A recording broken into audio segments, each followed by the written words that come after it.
পৃথিবীর আরেকটা দেশের ইসরায়েলের আশ্চর্য একটা কাহিনী বলি।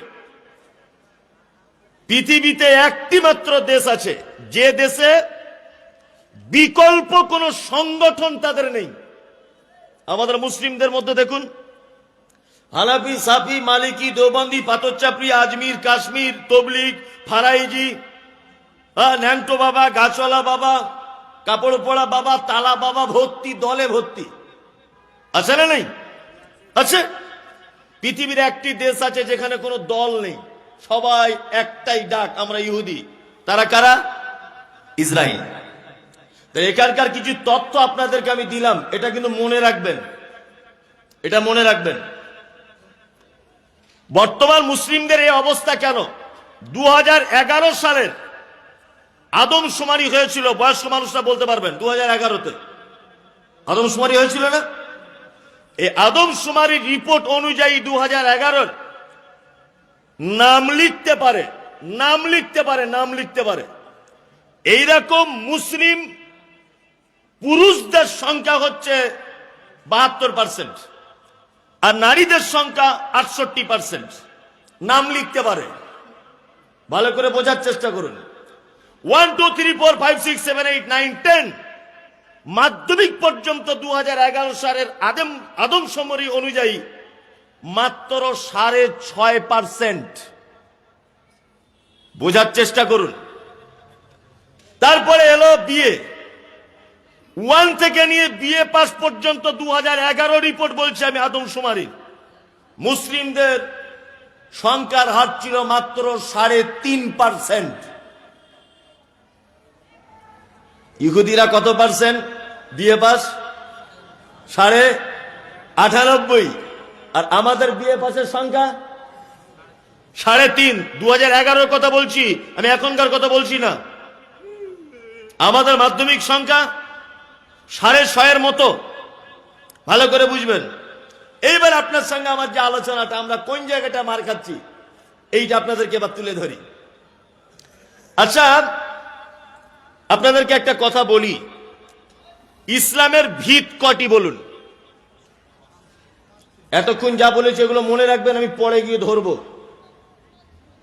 ইসলামের ভিত 5টি। প্রথম হচ্ছে কি? লা ইলাহা ইল্লাল্লাহ, এক কথায় তাওহীদ। 2 সালাত নামাজ, 3 যাকাত, 4 সিয়াম বা রোজা, 5 হজ। এই বক্তব্যটা যদি আপনি শোনেন আপনার মগজ ধোলাই হয়ে যাবে। দেখুন আমি শেষ পর্যন্ত কোন দিকে যাই। লা ইলাহা ইল্লাল্লাহ ইসলামের মূল ভিত, এটা তাই তো? তারপরে শাখা প্রশাখা কি? সালাত আদায় করো, সিয়াম আদায় করো, যাকাত দাও, হজ করে নাও। ভালো করে বুঝবেন, মূল হচ্ছে তাওহীদ, লা ইলাহা ইল্লাল্লাহ। আচ্ছা বলুন, পবিত্র আল কোরআনে লা ইলাহা ইল্লাল্লাহ এই টোটাল বাক্যটি কতবার এসেছে কেউ বলতে পারবেন? পারবেন? একজনা বলছেন একবার। হ্যাঁ একবার। আর একবার সূরা মুহাম্মাদে 19 নম্বর আয়াতে এসেছে, আর সূরা সাফফাতে আর একবার এসেছে। 1 থেকে 2 বার এসেছে, 2 বার বা একবার, ভালো করে বুঝবেন। তারপরে হলো নামাজ বা সালাত। আচ্ছা, সালাত শব্দটা কোরআন মাজিদে কতবার এসেছে? 82। তারপরে এলো যাকাত। এই যাকাত শব্দটা কোরআন মাজিদে কতবার এসেছে জানা আছে? জানা নেই। 31 বার। মোবাইলে চেক করুন, কোরআন খুলে চেক করুন, আমি তদন্ত করে বলছি, তারপরে আমি মানুষ ভুল হতে পারে। 31 বার আকিমিস সালাত ওয়া আতুজ যাকাত। সালাতের সঙ্গে যাকাতকে নিয়ে আসা হয়েছে 29 জায়গায়, আর 1-2 জায়গায় আল্লাহ সুবহানাহু ওয়া তাআলা যাকাতকে ভিন্নভাবে বর্ণনা করেছেন, টোটাল 31 জায়গায়। তারপরে এলো কি? সিয়াম। সিয়াম শব্দ পবিত্র আল কোরআনে এসেছে সর্বমোট 11টা জায়গায়। তারপরে এলো হজ। হজ শব্দটা পবিত্র আল কোরআনে এসেছে মাত্র 11 জায়গায়। আমি আবার প্রথম থেকে শুরু করছি, বোঝার চেষ্টা করুন। লা ইলাহা ইল্লাল্লাহ 2 জায়গায়, তাই তো? সালাত 82 জায়গায়, কম বেশি 82 জায়গায়। যাকাত 31 জায়গায়। তারপর 11 জায়গায়, তারপর 11 জায়গায়। এবার আপনাদেরকে বলছি, এই 5টা জিনিসের সব থেকে বেশি ব্যবহার হয়েছে কোন শব্দটা? সালাত। নামাজ পড়ো, নামাজ পড়ো, তাই না? আর আমরা আলেম ওলামারাও ঠিক বক্তব্য লাইনও ধরেছি। তাই ভাইরা, নামাজ পড়ো, নামাজ ছাড়া জান্নাতে যাওয়া যাবে না। এক ওয়াক্ত নামাজ যদি আপনি মিস করে দেন, এত এত এত এত আযাব দেওয়া হবে। জলসা হয় না? আমিও তার মধ্যে বক্তা, আমিও করি। হ্যাঁ, আল্লাহ আর জলসায় শুনলাম নামাজ পড়ো, রোজা করো, হজ করে, যাকাত দাও। কিন্তু আমি আপনাকে একটা আশ্চর্য তথ্য পেশ করছি। জ্ঞান অর্জন করতে হবে। জ্ঞানী লোকেরা চোখওয়ালা লোকের মতো, যাদের জ্ঞান নেই তারা অন্ধ। আল্লাহ মুহাম্মদ সাল্লাল্লাহু আলাইহি ওয়াসাল্লামকে বলছেন জ্ঞানী মানুষ না হলে তার সঙ্গে মিশবেন না, আর আপনি মূর্খদের থেকে দূরে থাকুন। এই রকম জ্ঞান অর্জন করতে হবে। আল্লাহ সুবহানাহু ওয়া তাআলা বলছেন যারা জানে আর যারা জানে না এরা সমান নয়। আল্লাহ বলছে জ্ঞানীরা পৃথিবী ভ্রমণ করো, তোমাদের জন্য শিক্ষা রয়েছে। এক কথায় জ্ঞান অর্জন করতে হবে, শিক্ষা অর্জন করতে হবে। এই ব্যাপারে আল্লাহ কোরআন মাজিদে কথা বলেছে 750 জায়গায়। কত জায়গায়? 750 জায়গায়। যাদের ধর্মগ্রন্থের 750 জায়গায় শিক্ষার কথা আলোচনা হয়, সেই জাতি আজকে বিএ পাস করেছে মাত্র 3.5%। ভাবতে পারছেন আপনি? হ্যাঁ, ইসরায়েল মাত্র 84 লক্ষ লোক, সারা পৃথিবীকে কাঁপিয়ে দিচ্ছে। আমেরিকাকে পর্যন্ত দাম দেয় না। কি বলছি বুঝতে পারছেন? আর আজকে আমরা 27% বাবরি মসজিদ টেকাতে পারলাম না, ওয়াকফ সম্পত্তি টেকাতে পারলাম না, কিছুই টেকাতে পারলাম না। কারণ কি? প্রথম কথা হচ্ছে, ইসলাম একটা জাতিকে বাঁচানোর জন্য যে পদক্ষেপ গ্রহণ করেছেন, এই পদ্ধতি থেকে আমরা দূরে সরে আছি। এই জন্য আপনাকে আর একটা চমৎকার ঘটনা বলি, তাহলে বুঝতে সুবিধা হবে যে আমরা কোন জায়গায় ভুল করছি। এক, মুহাম্মদ সাল্লাল্লাহু আলাইহি ওয়াসাল্লাম যে সময়টা জন্মগ্রহণ করেছিলেন, সময়টার নাম কি? আইয়ামে জাহিলিয়াত, বর্বরতার যুগ, মানে অসভ্যতার যুগ। সেই যুগে 4টি পাপ ছিল সব থেকে বড় পাপ। কটি পাপ? 4টি। 1, মদ পান। 2, ব্যভিচার। 3, চক্রবৃদ্ধি হারে সুদ। 4, গোত্তরীয় ঝামেলা, বংশে বংশে ঝামেলা। আউস এবং খাজরাত গোত্রের মানুষেরা, আলেম ওলামারা আছেন জানেন, যে একটা উটকে পানি পান করানোকে কেন্দ্র করে, একটা উট মানে ওই বংশের উট এই বংশের কূপে পানি পান করে নিয়েছে, এইটাকে কেন্দ্র করে যারা যুদ্ধ চালিয়েছে, প্রায় 100 বছরের কাছাকাছি যুদ্ধ চালিয়েছে। সেই যুগে সব থেকে বড় পাপ ছিল 4টে। আল্লাহ নবী সাল্লাল্লাহু আলাইহি ওয়াসাল্লাম ছোট থেকে তিনি ছিলেন নরম হৃদয়ের মানুষ, প্রতিবাদী মানুষ এবং মিষ্ট ভাষী ছিলেন। তিনি অন্যায় দেখলে প্রতিবাদ করতেন, মানুষের সঙ্গে মিষ্টি ভাষায় কথা বলতেন, অপরাধীকে নিজের অন্তর কোমল করে ক্ষমা করে দিতেন। এই সমস্ত গুণ ওনার ভিতরে ছিল। আমি যে ঘটনাটা বলছি এটা নবী হবার আগে, নবী হবার আগে আল্লাহ নবী সাল্লাল্লাহু আলাইহি ওয়াসাল্লাম সমাজের এই অন্যায় দেখার ফলে তিনি একটা সংগঠন তৈরি করেছিলেন। সংগঠন, এই সংগঠন নাম দেওয়া হয়েছিল হিলফুল ফুজুল। যুবকদেরকে নিয়ে তিনি একটা সংগঠন তৈরি করেছিলেন, যে অন্যায় যদি প্রতিরোধ করতে হয় তাহলে যুবকদেরকে দিয়ে অন্যায় প্রতিরোধ করতে হবে। সংগঠনের মাধ্যমে ঐক্যবদ্ধভাবে একটা জাতিকে পরিবর্তন করা যাবে। আল্লাহ নবী সাল্লাল্লাহু আলাইহি ওয়াসাল্লাম ছোট থেকে লেখাপড়া জানতেন? জানতেন? জানতেন না।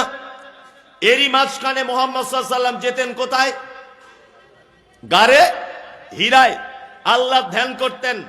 একদা জিবরিল এলেন, এসে বলছেন ইকরা, আপনি পড়ুন। আল্লাহ নবী সাল্লাল্লাহু আলাইহি ওয়াসাল্লাম বলছেন আমি পড়তে জানি না। জিবরিল আমিন আল্লাহ নবী সাল্লাল্লাহু আলাইহি ওয়াসাল্লামের সঙ্গে নিজেকে ধরে চাপ দিয়ে ধরে বললেন, বলুন ইকরা। আল্লাহ নবী বলছেন পড়তে জানি না। আবার বলছেন বলুন ইকরা। মুহাম্মদ সাল্লাল্লাহু আলাইহি ওয়াসাল্লাম বললেন ইকরা। 5টি আয়াত অবতীর্ণ হলো। আচ্ছা বলুন, এখানে একটা প্রশ্ন আপনাদের কাছে আগে বলেছি, ওটা ধরছি। মক্কায় তখন কটা পাপ ছিল? হ্যাঁ, চারটা আল্লাহ কোরআনের আয়াত অবতীর্ণ করতে পারতেন এই চারটে পাপের ব্যাপারে, যে মদ তোমাদের জন্য হারাম, ব্যভিচার তোমাদের জন্য হারাম, চক্রবৃদ্ধি হারে সুদ তোমাদের জন্য হারাম, গোত্তরীয় ঝামেলা তোমাদের জন্য হারাম।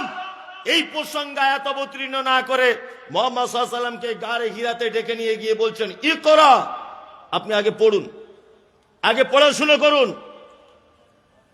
পড়াশোনা করুন। আপনি যে একটা সংগঠনের মাধ্যমে সমাজ পরিবর্তন করতে চাইছেন, হিলফুল ফুজুল, এই সংগঠন দিয়ে সমাজ পরিবর্তন করতে চাইছেন, একথা ঠিক।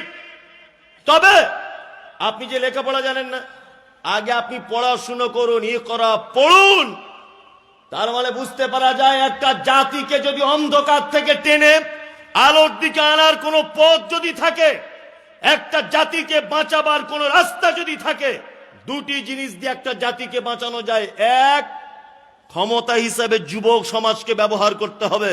দুই, শিক্ষিত যুবক শিক্ষার কারণে সমাজকে পরিবর্তন করা যাবে। আজকে আমাদের সমাজের অবস্থা কেন? হ্যাঁ, আমাদের মসজিদ, আমাদের মাদ্রাসা, আমাদের ঈদগাহ, এইসব অবস্থা কেন, দুরবস্থা কেন? তার এটা একটা কারণ। কি কারণ? আমি জানি, কথাটা শুনলে কেউ রাগ করবেন না, আর রাগ করলেও আমার কিছু করার নেই, আমি কাউকে বিরুদ্ধে বলছি না, বাস্তবটা তুলে ধরছি। সরকারি চাকরি কত বছর হয়ে গেলে চাকরি থেকে বাদ দিয়ে দেওয়া হয়? 60 বছর। তার মানে সরকারি কর্তৃপক্ষ জানে 60 বছর হয়েছে মানে লোকটা চোখে কম দেখবে, তাই না? 60 বছর হয়েছে মানে ও অঙ্কে ভুল করতে পারে, ওর ব্রেন স্লো হয়েছে। এই জন্য উপর মহল চিন্তা ভাবনা করে ওনাকে বসিয়ে দিয়ে বলে, তুমি 75,000 বেতন পেতে, বাড়িতে বসে 35,000 বেতন খাও, তবুও ভালো, স্কুলে এসে ছাত্রছাত্রীদের সর্বনাশ করে দিও না। কারণ তোমার বুদ্ধির লোভ পেয়েছে, তোমার জ্ঞান ধীর গতিতে চলছে। এই জন্য 60 বছর বয়স হলে ওর চাকরি থেকে বসিয়ে দেওয়া হয়, তাই না? আর আমরা মুসলমানরা এত বড় মাথা মোটা যে মসজিদের সেক্রেটারি হচ্ছে, যখন নির্বাচন কেশিয়া সভাপতি হচ্ছে, তখন বলছে আমাদের ফজলু মাস্টারকে করলে হয় না, 84 বছর বয়স। বোঝার চেষ্টা করুন। আমি বলছি 84 বছর বয়সে যে ওকে সেক্রেটারি করলেন, ও মসজিদের কি উন্নতি করবে? ও তো নিজে হাঁটতে পারে না, উনি তো নিজে হাঁটতে পারেন না। সমস্ত জায়গাতে, মাদ্রাসা, মসজিদ, ঈদগাহ, সমস্ত জায়গায় ইয়াং জেনারেশন, যুবকদেরকে দিয়ে কাজ করাতে হবে। আরে এরাই সমাজ পরিবর্তন করতে পারবে, এরাই জাতিকে পরিবর্তন করতে পারবে, এরাই জাতিকে নতুন রাস্তা দেখাতে পারে। আর এরা সেই যুবক, পরের বাগান থেকে বাঁশ কেটে এনে দক্ষিণ পাড়ার সঙ্গে ঝামেলা করে নিজের পাড়াতে রাত 12টার সময় ক্লাব তৈরি করতে পারে, পরের জমি দখল করে। এরা সেই যুবক যারা ভারত আর অন্য দেশের খেলা হলে পোল্ট্রির মুরগির দোকানদারের 12টার সময় দোকান খুলে পোল্ট্রির মুরগি বার করে, রাত 2টোর সময় ফটিক মুদিখানার দোকানকে ডেকে মাল মশলা কিনে পিকনিক করে খায়, ফজর আজানের পরে বাড়ি গিয়ে ঘুমায়। এরা সেই যুবক, এদের রক্ত এখন ফুটছে, এদেরকে দিয়ে কাজ করিয়ে নিতে হবে। মুহাম্মদ সাল্লাল্লাহু আলাইহি ওয়াসাল্লাম একটা জাতিকে বাঁচানোর জন্য ঐক্যবদ্ধ করেছিলেন যুবকদেরকে। এই পদ্ধতি যতক্ষণ না আমরা অবলম্বন করতে না পারবো, ততদিন পর্যন্ত আমরা মার খেয়েই যাব। কি বললাম বুঝলেন? আপনি তাকিয়ে দেখুন, তাকিয়ে দেখুন আমাদের মুসলিম সমাজে যত নেতা নির্বাচন হয়েছে, যত নেতা, রাজনৈতিক হোক, মসজিদের হোক, মাদ্রাসার হোক, ঈদগাহের হোক, যত নেতা, এখানে দেখবেন ইয়ং লোক খুব কম, সব যুবক ছেলেরা কম। কম কি কম নয়? অথচ যুবকদেরকে এগিয়ে আসতে হবে, প্রত্যেক জায়গায় যুবক ছেলেদেরকে এগিয়ে আসতে হবে। দুই, শিক্ষা ছাড়া কোন জাতির পরিবর্তন আসতে পারে না।